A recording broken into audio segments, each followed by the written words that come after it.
Hey guys, my name's Khadroth, and today we're going to be going over the Akihabara Explosion event coming up soon on NA.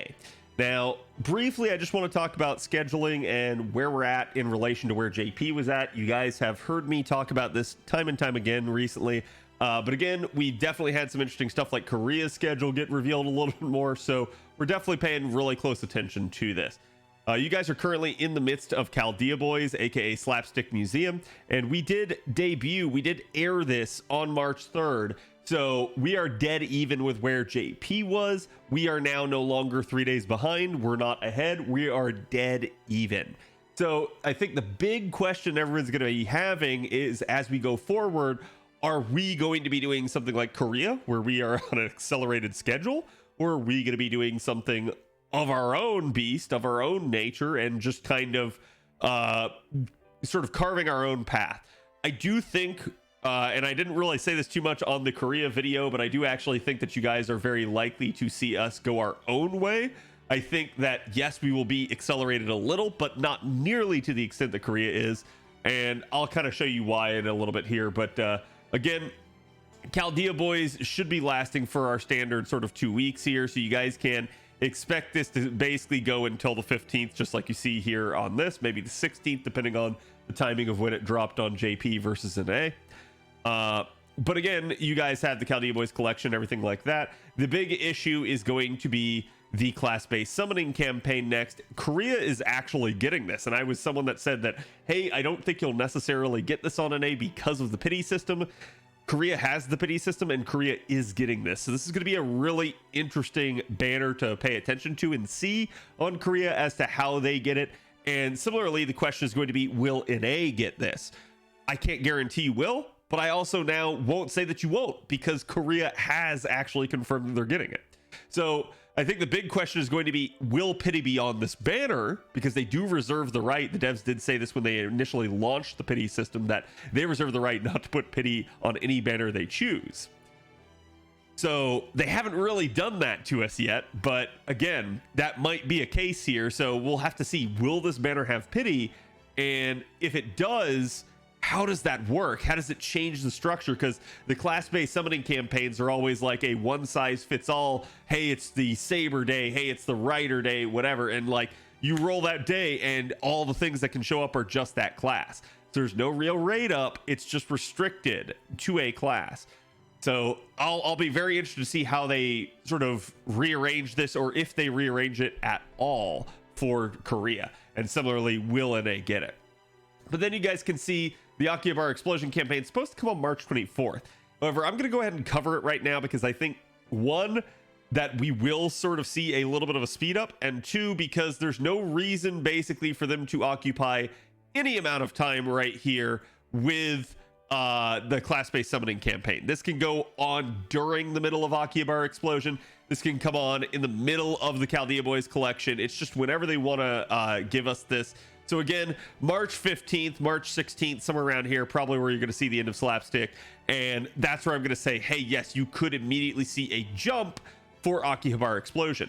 If we see that jump definitely means that all of a sudden you're seeing an accelerated schedule, and that you're probably going to see, again, an earlier release for the Lost Belts, particularly Lost Belt 6. And that's one of the things that I think a lot of people are paying close attention to, because, again, the middle of our year is going to have our sort of shuffle due to anniversary on NA happening earlier than it does on JP. So that is what that is. That's one thing I think a lot of people have been predicting, and we're going to pay attention to see, does this occur here? But again, this is why I want to prepare you guys for this ahead of time. So if you guys have never done a tower event, that is what Akihabara Explosion is. And you may have heard a lot about these events. They're very interesting. They're very unique in the way that they function. They're not like any other event that you've done. If you haven't ever participated in a tower event, this is, again, sort of going to be the gold standard for what they're like. And it is not too different if you have already participated in one. So for those of you guys that have, this should be pretty similar. The big thing that I'm going to mention as we go through it is that you're not going to see the personal raids anymore. It's not going to be like it was last time with regards to again well, what was it? Amazon S, the CEO event that we had last time around for our last tower event on NA. That one, a lot of people didn't like those, but it was still a fun challenge. So the thing with a tower event is typically you have a cooldown on your servants. And that's something that makes some people definitely go like, oh no, I only have so many units leveled. I only have so many units that I can use. That's not the best of things to have to deal with. The cooldown's pretty forgiving. I think the issue with the tower events are the more robust your account, the easier the tower event, the faster you progress through it.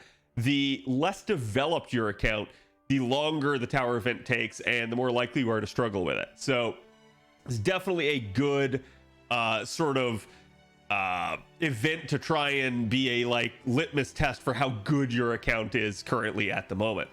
So just talking about it again, I'm not going to spoil any of the story or anything like that for you guys, but basically there's no actual shop in this event. That's something you guys need to understand. It's not like a typical event where you guys just go into the shop, you buy your craft essences, you buy your materials, yada yada yada. Tower events are very sort of like, you know, your mileage may vary, the more you put in the more you get out type of deal, but there is a finite number of floors. So essentially the way a tower event works, and just to kind of give you guys an idea, because you're going to see it sort of talk about all of this stuff down here, but basically you guys are going to have 200 floors. The first 100 of these floors is the main story. Okay, the latter 100 of these floors is going to be sort of the challenge type of floors. You do not have to do these, but obviously it's to your benefit to do them. There are a lot of really nice resources that you guys can get from doing the main story, especially from doing the challenge floors after. So I highly recommend you guys do all 200 floors if you can. And again, don't worry too much about the cooldown mechanic. I'm going to talk about that here in a second. So again, you guys are going to see, yes, here it is right here. They mentioned the fatigue mechanic. So as you use units, you're going to see that they go on cooldown for a number of hours. I believe the number is 6 hours normally. I may be wrong on that. I'll try to confirm it here in a second. But again, 6 hours is going to be what you guys can probably expect. But there is a mechanic in the event to allow you to faster cool down your units, that you get them back quicker. Now, logically, there's only so many spaces that you can put units into, so you're not going to be able to get your entire roster back. But this is why, because the whole cooldown mechanic, the more units you have leveled up, the more units you have invested in, the faster you can progress through. Because again, you only need take up to 3 units each time. And this is where the main strategy of tower events comes from. You get the sort of speed demon clears, the people that don't want to have to waste the time, that go through only using 3 units at a time. This is definitely something you can do. This is definitely something a lot of people can do. I'd say it for a long time was the conventional standard for how to do it, but definitely we started to see a shift with some of the more recent tower events where people have said, hey, look, what I can do is I can just take longer to clear the tower event because maybe I have a still robust account and I can use all 6 units. And then by doing that, I maximize my bond bonus. So that's the flip side. You can either go fast with only 3 units, or you can take a full party and go with 6 units. And thus, as a result, you get even more bond, but you're going to be slower to clear. Again, you have 2 weeks, so it's not that big of a deal. You will have plenty of time unless you have a really sort of new account. You shouldn't really struggle to clear on time.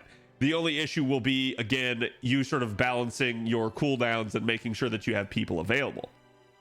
But here you guys go. They say basically you have the resting area, which is accessed under the event shop. Again, like I said, there's no true shop, so don't worry about that. But again, as you guys do this, you guys can also turn on the notification to make sure that you find out when your units are off cooldown and available to be used. And you guys can see here as they give you guys a little bit of a preview showing that, yes, hey, there's the 6-hour cooldown. And then for some units, you guys can actually, just by slotting them in the sort of, I forget, it's not called a pagoda. In this one, there's like 5 different areas, I think, and I'll show them off here in a second. But depending on which unit you put in which one of these things to cool them down, they get less time. So basically, or they get a reduced cooldown. So like, for instance, if you just put Saber in one of the ones that she's not synergistic to, it'll reduce her cooldown. It's just not going to be by a lot. It's going to cut it in half. But if you put it in one she's synergistic to, it's going to cut it by 2/3. So you'll get even more by matching up the servant with the correct type.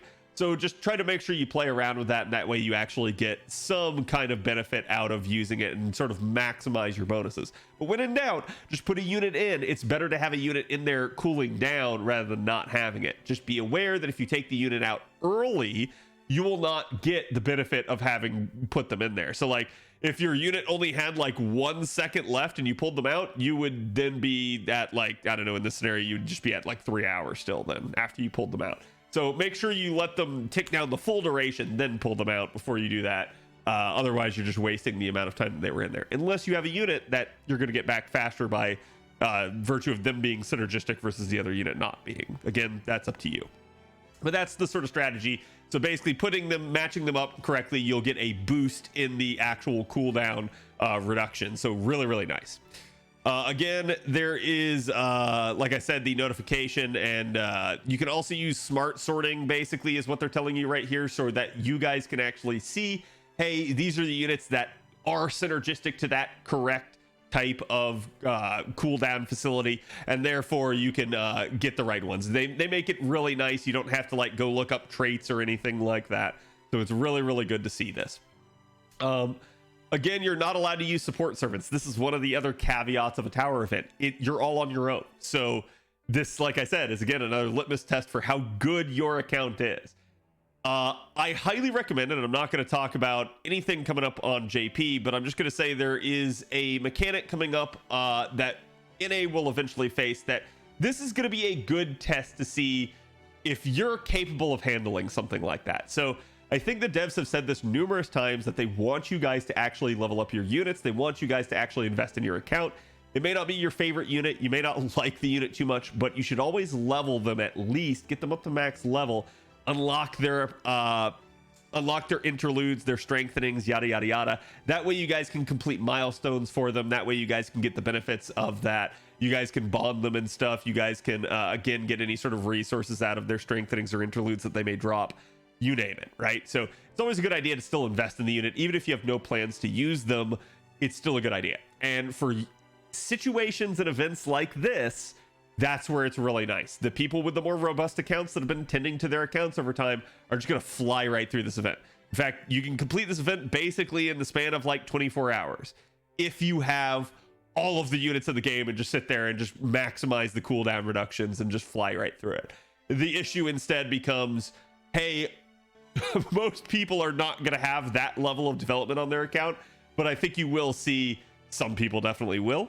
It's just for those of you that don't, you've got to try to min-max your cooldowns. I highly recommend trying to like play in the morning before school or work, and then trying to play in the evening after school and work. That way you're getting that cooldown rotation going, and that way you're getting units both kept on cooldown and sort of rotating them and using them the second they come off cooldown.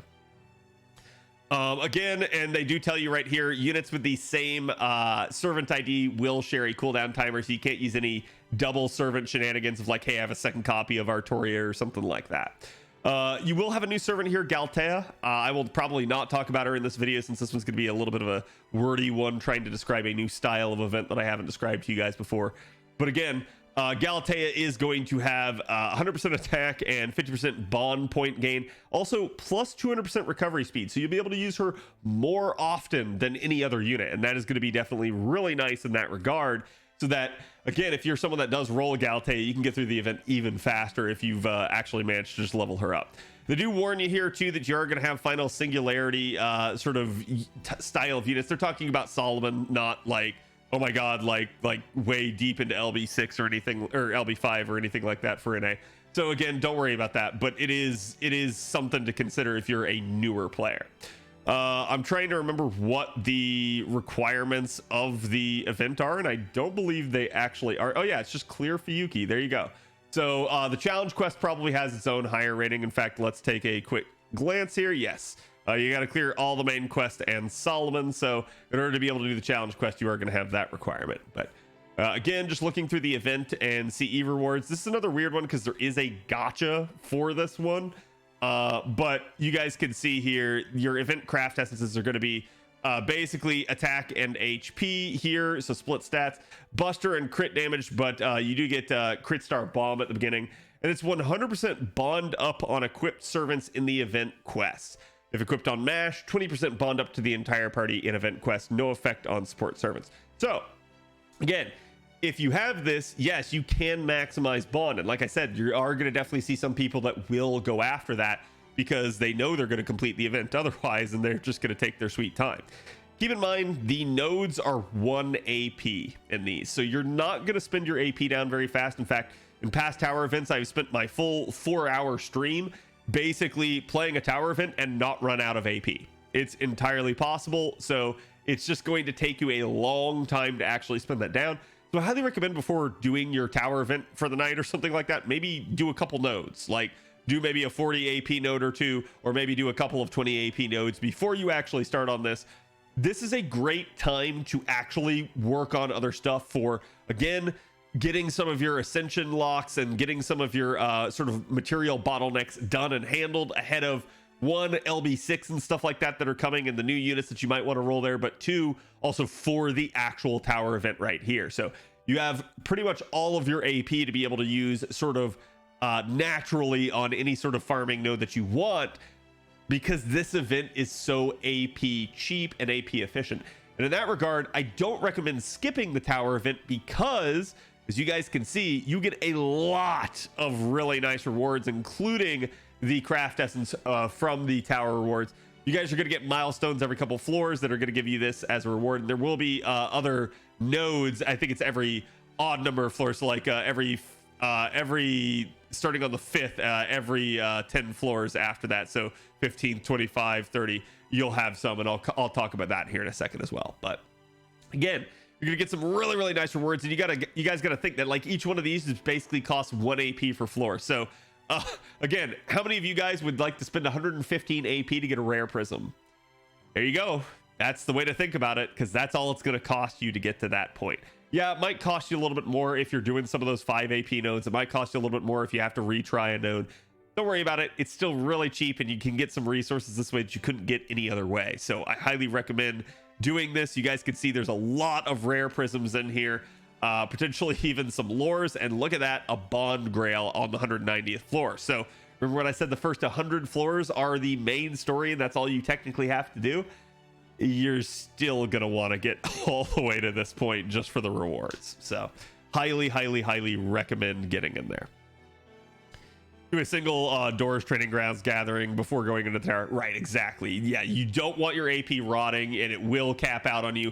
There are numerous situations where someone goes in, especially with only like 3 units. It takes them a while, maybe because they're taking maximized bond or something like that. They don't move through the node very fast, and it actually takes them the full 5 minutes to get through the node, and thus the 1 AP cost replenishes, and then they end up in a situation where they go like, oh no, crap, what do I do?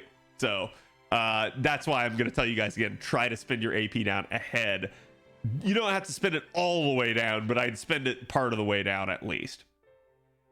Again, looking at the summoning campaign, we have Caldea. She'll be our new permanent single target arts berserker. She was compared to Vlad a lot when she came out. I will have a separate video talking about her coming soon. Probably record that for the next stream. And then you're also going to have the return of Osaka Behime and Nero Bride. Osaka Behime is again a permanent sort of support-ish type of assassin. And then you've got Nero Bride, who is both a single target arts saber as well as just sort of a like sort of flexible unit that can also be a support. So she's really, really nice in that regard. She is a limited unit, so she, for a lot of people, is going to be what some people roll on here. I actually will be rolling this banner myself because she's one of the last saber faces I have to get to MP5. But again, this is definitely going to be an interesting banner for some people, but don't feel like you have to roll here, especially if you guys are saving for sort of the meat and potatoes of the middle of the year with LB6 and the anniversary and stuff like that. But again, Nero Bride's definitely a solid unit, even still to this day on JP. You guys can see there will be a rotation. Obviously, don't expect sort of joint rate ups like this because of the pity system being on NA. So I think you guys could expect Caldea will have a banner. Basically, you will have a banner that instead looks like this, where each one of these units just gets its own singular banner side by side with the others. That's what I would expect. That's probably how they're going to do it. It'll probably just run the full duration of the event. Again, there are some craft essences here. You guys can see you have an all attack craft essence here. City where dreams are born. And this one is ignore defense buffs, which is relatively rare to have on a craft essence. And then arts and buster card effectiveness by 10%. So this is not the worst craft essence in the world. There's probably going to be some interesting applications to the CE and usefulness. It's just up to you to decide if you want to actually roll this banner or not. But again, I leave that one up to you. Now, for your 4-star, again, it's NP damage, NP charge per turn of 3%, buster of 3%, and NP damage of 10%. Interesting little 4-star CE here, not bad, but definitely not one I'm going to invest in, especially since it's split stats and only 4-star. And then your 3-star one is just buster of 3% and starting charge at 10%. So it is what it is. But you guys can see they basically do increase damage bonus in the event. So if you do roll here, you do get some nice things. They actually pull this sort of mechanic out later again at the end of the year with Tunguska. But in Tunguska, it's arguably worse because Tunguska is one of those deals where you kind of almost needed it for some of the raids. This one, you guys aren't really going to need unless you're a newer account, but this can certainly help you out if you're worried about that sort of thing. If you're not got the most robust account or you can't quite make it through, yeah, one of these craft essence could help you. I'm not telling you to roll. Maybe instead, well, no, you can't use the support. So yeah, you might have to roll if that's the case. But certainly you can use other stuff to help you out, other 5-star craft essences, because again, whatever you have in your account, that definitely can work. Looking at the next thing here, yes, we do have the strengthening to bride. This to her 3rd skill. This gives her the sky trait on her heal. So now when she targets people with her heal, she can also give them bonus damage against sky attribute, which is really, really nice, both for herself to increase her damage potential, but also to put on another unit. And where I really like this buff, and I talked about it when it happened on JP, as well as in some of my recent videos talking about the strengthenings. But again, it's really good because this makes her sort of complementary to Castoria and able to work in the same system without being directly competitive. It's just another thing that she adds to that system. It's another way for that system to get even stronger. So again, really nice for both her on herself if she actually can benefit from it, but also on a target in case she wants to make someone else. So I do really like that one. I thought that was a really, really smart thing. They did have a pre-release campaign. Again, you guys can see some apples, some tickets, and some quartz. You'll probably get something like this when they actually make the announcement, but you're not going to necessarily need any of this for the tower itself. However, I think the better thing to pay attention to is you have a half-cost interlude campaign that should come up here, as well as Ember Gathering and Training Grounds, where they're all available at the same time. So they're not half-cost, but every single variant of Ember Gathering and Training Grounds is available. So they're sort of uncapping you and allowing you to be able to farm whatever it is that you need in order to finish off some of your units that are stuck, basically, at their various sort of bottlenecks and stuff like that. So I do really like this. That's a nice thing that they did there. This is gonna be a good time for you guys to either prepare for the tower event or again for future units to come. And then let me see, they did have the class-based summoning campaign as part of the pre-campaign, and so you might see it. They might run it with that. That could be a thing, but I'm not too worried about it. If they do it, they do it.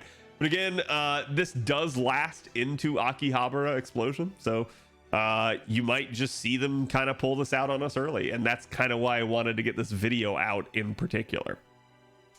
So again, just talking about the main quest here, I did already detail to you guys that there are 100 floors for the main quest. I'm not going to go through everything with you. You will get at least the 3-star craft essence from the story, so at least one copy of it. So for those of you guys worried about having any damage bonus, there you go, you'll at least have that. But odds are you probably have a better CE that can boost your damage even more. So just is what it is. There are the tower quests. Again, Wishman card is going to be your first 50 floors. Akihabara Convention Tower is going to be your next 50 floors. This will be 51 through 100. And then Meat Tower is actually, there's 2 sections to Meat Tower. And that one is going to be 101. So this is all the post-story type stuff. 101 to 200 is what these are going to be. So again, I'm not going to go through each and every one of these for you guys, but just to give you guys a little bit of a taste, I'm actually going to show you the end one for Meat Tower. This should be the sort of hardest one that you guys can get. Not to spoil you, but just to give you an idea of how hard this thing should be, and it's not that hard in the grand scheme of things. Right here, you guys can see this would be your final node. You're only dealing with 100,000 type of enemies, again with break bars. So yeah, if you're a newer account, this could certainly be rough on you, but for those of you guys that are veterans, you've faced far worse than this. So don't be worried about it. Yes, there will be occasionally mechanics. If you guys want to follow a guide, I recommend fandoms here, or again, potentially Game Press if they have one out. But certainly this shouldn't be too rough, and you guys can see you will get some guaranteed drops that might be useful to you. So definitely try to do all of the nodes in this. It may be a little bit time consuming, but it should be fun. Enjoy getting to use the units that you don't normally use. That's one of the best parts about a tower event. In fact, I love it because I still remember in the past me doing account reviews and stuff like that. I used to see people that, like, right after a tower event, all of a sudden the entire community was so much smarter about what unit did what, because all of a sudden all these people had used these units that they hadn't touched in a long time, and they all knew their kits suddenly. So it's a really cool thing. It allows you to get to your hands on units and use them that you maybe don't normally use. It gets you outside your comfort zone and forces you to kind of use your entire account. And that's one of the reasons I really like tower events in general. They're just fun because you get to show off just how developed your account is. Again, I already told you that every sort of 10 floors, starting with the 5th floor, I believe it is, you guys are going to get these shopping quests, and they are just sort of a gimmicky type of fight. None of them are too bad, but you may encounter one that maybe blindsides you if you don't look at it or read the mechanics to it. But again, they will have guaranteed drops, and yes, they can drop stuff like QP. So definitely really nice in here. And I'm just going to kind of go through as you guys can kind of glance as I'm quickly scrolling by as to what some of these are. So again, some really nice rewards, and I believe these continue all the way on up. Yeah, there you go, through the 95th floor. So at least for the first 100 floors, you guys will have those hidden quests every 10 floors. And then again, you have the resting areas here, and these are the things I talked about. These are how you guys get your units back faster. And actually, you guys can see there are 6 different ones. I told you 5 earlier, so I was incorrect in that. But again, oh wait, sorry, yeah, pedestrian zone, no one has bonus, so it technically doesn't count. This is just a, hey, you can put a unit in here, they can rest, but no one has bonus to it, so it's just, you're only going to get the 50% from any units that you guys put in the pedestrian zone. So that's fine. This is just an overflow. It's a way to get even more, but as you guys go through the event, you will unlock these. Again, you guys can see after the 10th floor, you guys will get the hobby shop, for instance. And I actually find this a little bit of a meme because they basically just came in here and said, oh, look, hey, you know, all of these are basically the units that you would find in a hobby shop, for instance. So again, you can see like Saber's in here as well as the game center because she's just super competitive, right? So definitely a really cool thing. It's almost like the devs did their own tier list of like, hey, here's where you guys are going to find people. But again, by the 20th shop, you guys will get the 3rd area unlocked. Maid Cafe will be by the 30th level, and the Tojin bookstore after the 40th is where you guys are going to find all of your Degens, Nero Bride. And again, the junk store here is going to be after the 50th. So really nice in that regard. You guys are going to have plenty of room. You can't fit all of these units in here. They're just, hey, these are the people that have bonus, so you should have something like, I think it's like 5 slots in each one or something like that to be able to slot them in. Dojin store Lancelot, yeah. Yeah, exactly. So that is what it is. And again, you had the challenge quest right there. So like I said, I think you guys could expect this sooner than later. I think don't expect it on the 24th. You might expect it even sooner because, like I said, there's no reason they can't just double up with this, but we'll just have to see. Maybe they do, maybe they don't, and that's why I wanted to make this video and get it out there for you guys ahead of time. So thank you guys for watching. I'll see you guys on the next one. Don't forget, come join me on Twitch, follow me on Twitter, or again, get on the Discord if you guys haven't already. We've got a great community on there. Always happy to have you. But I'll see you guys later. Have a good one.